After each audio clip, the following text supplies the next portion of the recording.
Hello student, आज हम पढ़ेंगे क्लास 8 का संस्कृत चैप्टर है ना। द्वादश पाठ चित्रकूटम। द्वादश पाठ चित्रकूटम। यहाँ पर इस पाठ में चित्रकूट के बारे में वर्णन किया गया है ना। अब हम पढ़ना स्टार्ट करते हैं। मध्य प्रदेश सतना मंडले विंध्य पूर्वमालाया मध्ये नैसर्गिके अति रमणीय विस्तृत क्षेत्रे तीर्थस्थल चित्रकूटम स्थितम अस्ति, है ना। मध्य प्रदेश के सतना मंडल में जो विंध्य पर्वतमाला है वहाँ पर उसके बीच में बहुत ही सुंदर, है ना, जिसको देखकर हमारा मन बहुत प्रसन्न हो जाता है, ऐसा एक क्षेत्र जो तीर्थ स्थान के नाम से भी जाना जाता है। और वो क्या है? चित्रकूट वहाँ पर स्थित है। इदम स्थलम नगर कोलाहल रहितम प्राकृतिक सौंदर्य संपन्नम अस्ति।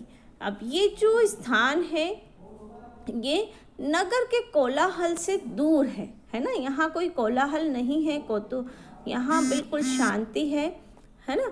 और ये जो प्राकृतिक सौंदर्य संपन्न स्थान ये है। अत्र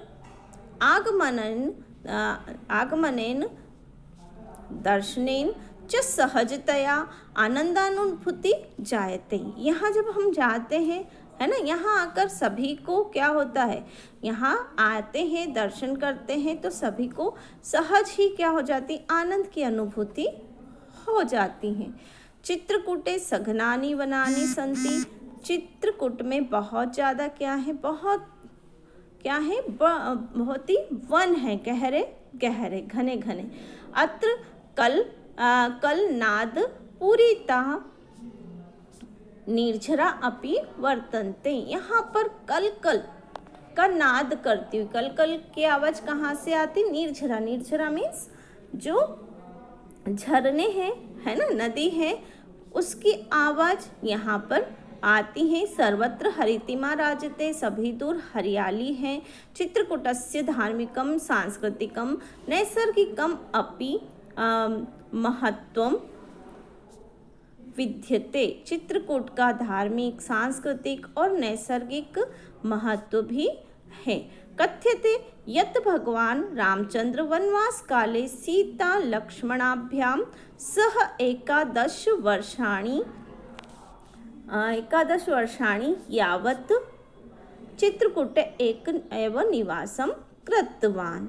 ऐसा कहा जाता है कि भगवान रामचंद्र जब वनवास काल में थे, है ना, जब वनवास का भोग कर रहे थे, वनवास को भोग रहे थे, तब सीता और लक्ष्मण के साथ में उन्होंने कितने साल यहाँ पर बिताए थे? 11 वर्ष तक वो यहाँ पर निवास उन्होंने किया था।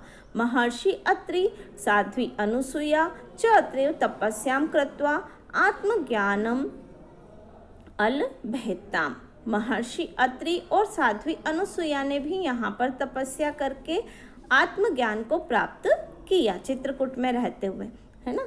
जन श्रुत्यानुसारम अत्रैव अनुसुया ब्रह्मा विष्णु महेशानां स्वतपसा बालरूपेण साक्षात्कारं कृतवती। अत्र अनेकानि दर्शनीयानि स्थलानि सन्ति।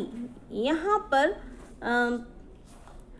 जनश्रुतियों के अनुसार, है ना, जो श्रुति है उनके अनुसार यहाँ पर अनुसुईया ने ब्रह्मा विष्णु और महेश तीनों को अपनी खुद की तपस्या के बल पर, जो ब्रह्मा विष्णु महेश है, उनके बाल रूप का दर्शन, साक्षात दर्शन यहाँ पर उन्होंने किया था। अत्र अनेकानि दर्शनीयानि स्थलानि सन्ति। यहाँ पर बहुत सारे दर्शनीय स्थल भी हैं। यथा रामघट्टः, मंदाकिन्या तटे रामघट्ट अस्ति, है ना। यहाँ पर मंदाकिनी नदी के ऊपर रामघाट बना हुआ है। अयम अतीव रमणीय घट्टः, ये जो घाट है ये बहुत ही देखने लायक है ना, हमारे मन को जो लुभा दे ऐसा है। अत्र साधूनां महात्मानां तीर्थयात्रिणां च प्रायः सम्मर्दः भवति। यहाँ पर प्रायः कौन कौन आते हैं? यहाँ पर? साधु, महात्मा, है ना, और तीर्थयात्री प्रायः यहाँ पर आकर यहाँ इन्हीं लोगों की क्या होती है? यहाँ पर सम्मर्दः मीन्स भीड़ यहाँ पर उनकी लगी रहती है। सूर्योदयात सूर्यास्तम यावत मंत्रोच्चारण वातावरणम गुंजयितम भवति। सूर्योदय से लेकर सूर्यास्त तक यहाँ पर मंत्रोच्चारण का वातावरण से ये जो घाट है यहाँ हमेशा ये गुंजायमान रहता है, मंत्रोच्चारण से गुंजायमान रहता है। संध्या काले नीराजन समये दृश्यम भवति। और यहाँ पर संध्या काल में जो आरती का समय होता है, नीराजन समय मीन्स आरती का जो समय होता है, ये उस समय का जो दृश्य है वो बहुत ही देखने लायक होता है।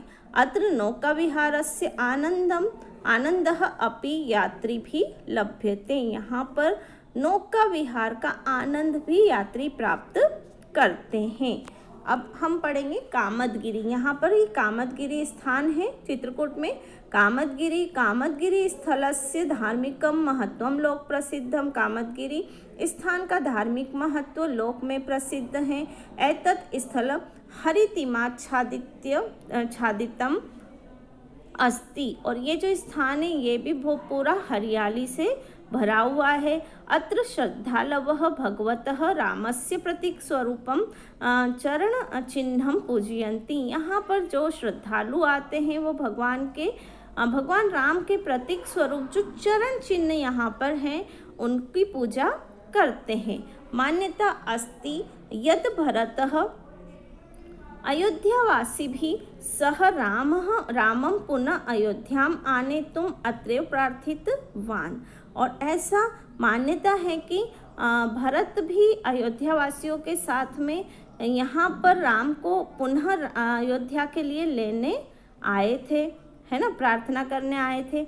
अत्रैव समीपे भरत मिलाप मंदिरम अस्ति। यहाँ पर इसके पास में ही भरत मिलाप मंदिर भी है। कामदगिरे प्रदक्षिणा जने क्रियते। और कामदगिरी में लोग प्रदक्षिणा भी करते हैं।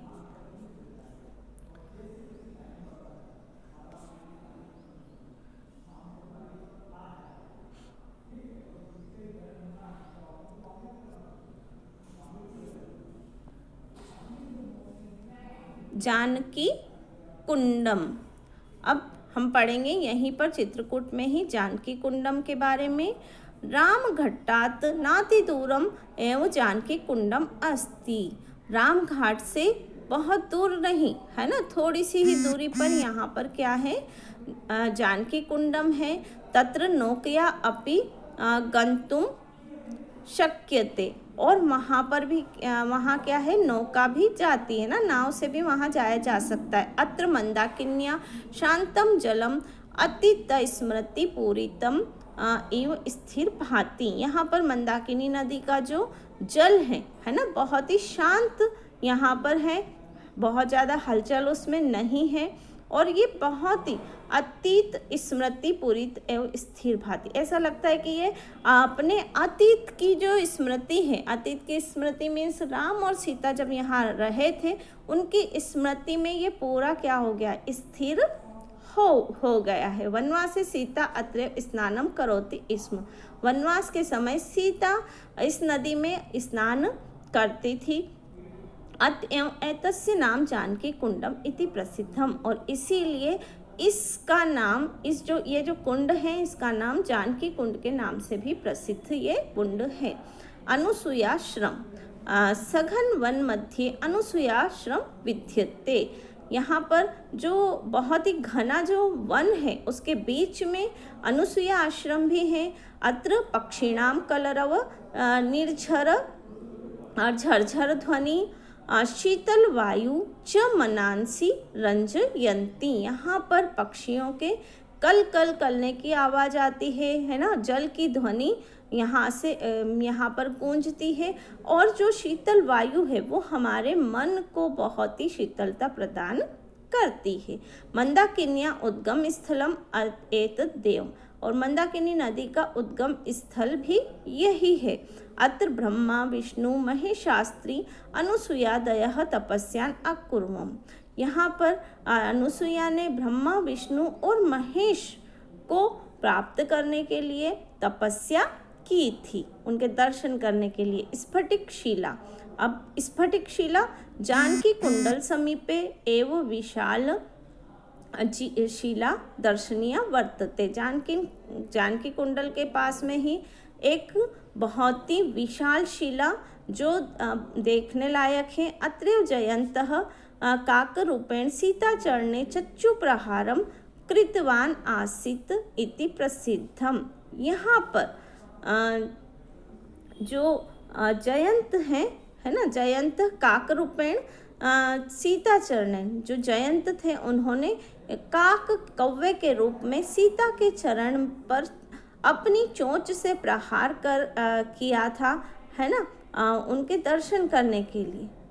और ये स्थान इसीलिए प्रसिद्ध है।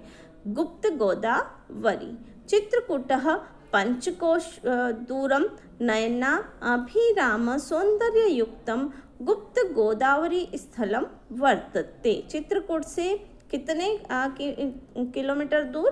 5 कोस, है ना, 5 किलोमीटर दूर बहुत ही सुंदर एक यहाँ पर स्थान है, गुप्त गोदावरी स्थान, है ना। यहाँ पर अत्र द्वे नैसर्गिके गुहे स्थल, यहाँ पर 2 क्या है, गुफाएं हैं, है ना, गुफाएं बनी हुई हैं। अत्र निरंतरम जलम प्रवहति, और यहाँ से निरंतर जल प्रवाहित, यहाँ से निरंतर जल क्या होता है, निकलता है ना। अब हनुमान धारा, अत्र उच्च स्थलात् जलम पतति। यहाँ पर हनुमान धारा जो है वो यहाँ पर क्या होता है, बहुत ही ऊंचे स्थान से जल गिरता है। जलप्रपात अत्र खलु द्रष्टव्य एव, और जो यहाँ जलप्रपात जो है ना, जलप्रपात जो होता है मीन्स जहाँ झरना बहता है वो बहुत ही देखने लायक है। लंका दहनानंतरम रामाज्ञायाः हनुमान अत्रैव शीतलत्वं प्राप्तवान्, अतः एतस्य नाम हनुमान धारा इति जनश्रुति। लंका दहन, ऐसा कहा जाता है कि लंका दहन के समय जब हनुमान जी ने लंका का दहन किया था, लंका में आग लगाई थी, तब राम की आज्ञा को प्राप्त करके हनुमान जी ने यहीं पर शीतलता प्राप्त की थी, इसलिए इस जगह का नाम क्या पड़ा है, हनुमान धारा के नाम से इसको जाना जाता है। ग्रामोदय विश्वविद्यालय अत्र राष्ट्रसेवकेन नानाजी देशमुखेन ग्रामोद्धार भावनया नवीन प्रकल्पः स्थापितः। यहाँ पर राष्ट्रसेवक नानाजी देशमुख ने ग्रामोद्धार की भावना से यहाँ पर एक नया क्या किया था, एक नया वापस से प्रकल्प यहाँ पर उन्होंने, प्रकल्प मीन्स नया विचार यहाँ पर प्रकट उन्होंने किया था, है ना। चित्रकूट ग्रामोदय विश्वविद्यालय सांप्रतम सह महात्मा गांधी ग्रामोदय विश्वविद्यालय इति नामना प्रसिद्ध। चित्रकूट ग्राम उदय विश्वविद्यालय, है ना, ये यहाँ पर क्या है, महात्मा गांधी ग्रामोदय विश्वविद्यालय के अंतर्गत यहाँ पर ये विश्वविद्यालय बनाया गया था। अत्र प्राकृतिक चिकित्सा प्रकल्प अपि वर्तते, यहाँ पर प्राकृतिक चिकित्सा भी की जाती हैं। कृषि अनुसंधान कार्येषु अत्र महती प्रगति दृश्यते, और कृषि और अनुसंधान के कार्य में यहाँ पर बहुत ज़्यादा प्रगति दिखाई देती है ना। तो ये हमारा चैप्टर ख़त्म होता है यहीं पर। कौन सा था ये, चित्रकूटम, है ना। अब इसके प्रश्न उत्तर करना है और ये सारे शब्दार्थ लिखना है।